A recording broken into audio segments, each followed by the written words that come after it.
Stop trying to be happy. If you have to try to be cool, you'll never be cool. If you have to try to be happy, then you will never be happy. Maybe the problem these days is that people are just trying too hard. Happiness, like other emotions, is not something you obtain, but rather something you inhabit. Research shows that people who focus their energy on materialistic and superficial pleasures end up more anxious, more emotionally unstable, and less happy in the long run. Pleasure is the most superficial form of life satisfaction, and therefore the easiest.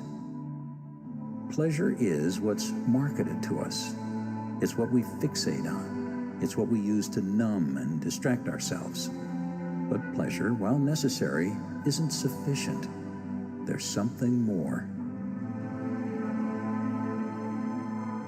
Happiness does not require lowering one's expectations.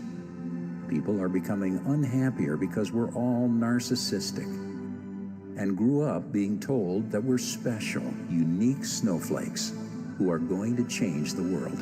And we have Facebook constantly telling us how amazing everyone else's lives are, but not our own. So we all feel like crap and wonder where it all went wrong. Oh, and all of this happens by the age of 23. Sorry, but no. Give people a little more credit than that. The failure to meet our own expectations is not antithetical to happiness.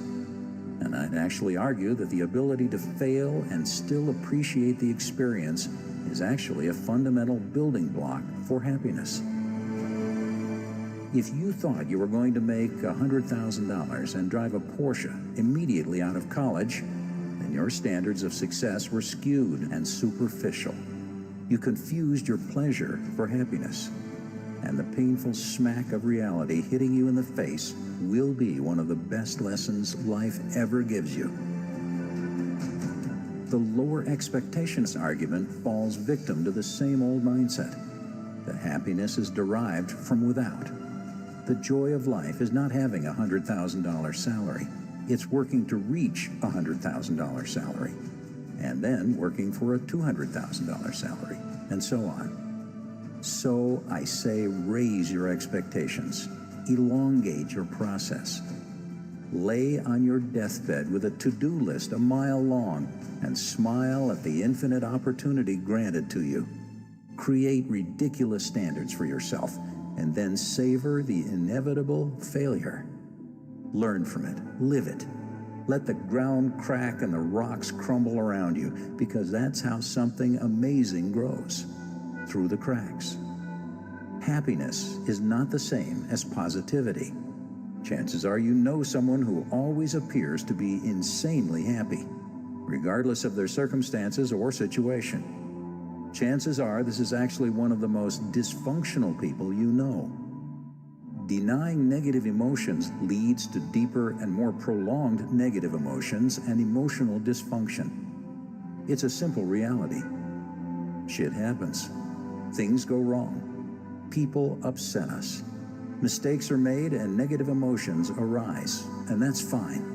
Negative emotions are necessary and healthy for maintaining a stable baseline happiness in one's life.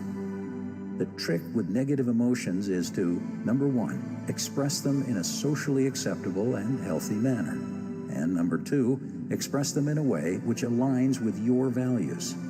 Happiness is the process of becoming your ideal self.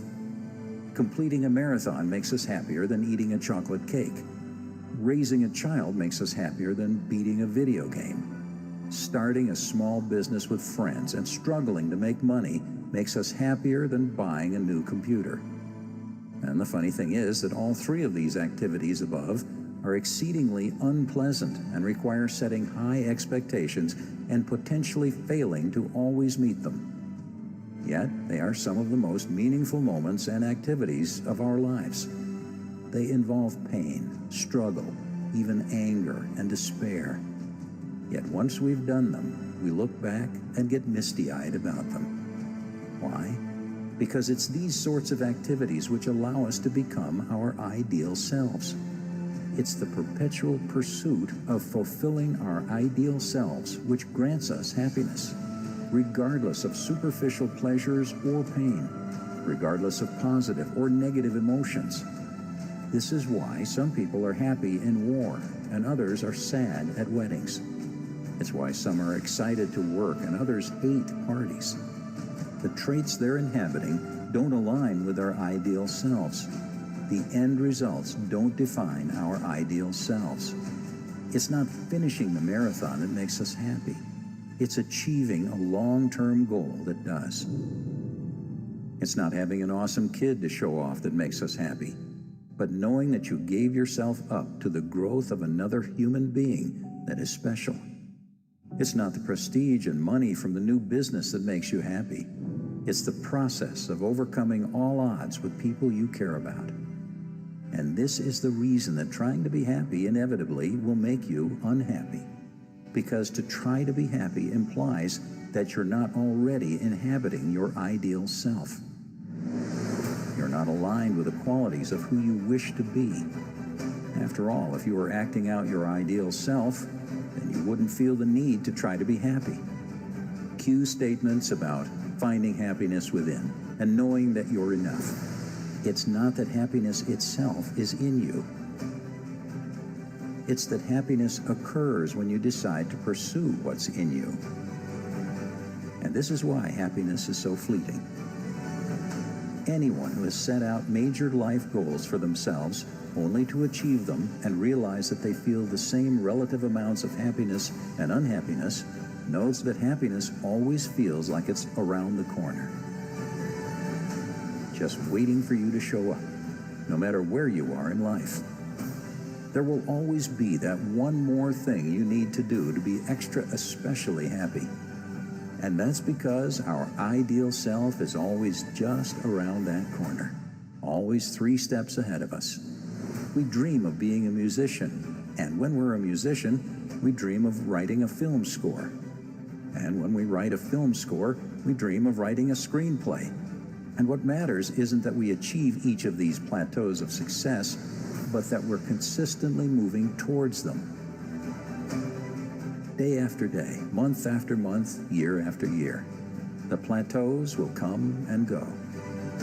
And we'll continue following our ideal self down the path of our lives. And with that, with regards to being happy, it seems the best advice is also the simplest. Imagine who you want to be, and then step towards it. Dream big, and then do something, anything. The simple act of moving at all will change how you feel about the entire process and serve to inspire you further. Let go of the imagined result. It's not necessary. The fantasy and the dream are merely tools to get you off your ass. It doesn't matter if they come true or not. Live, man. Just live. Stop trying to be happy and just be.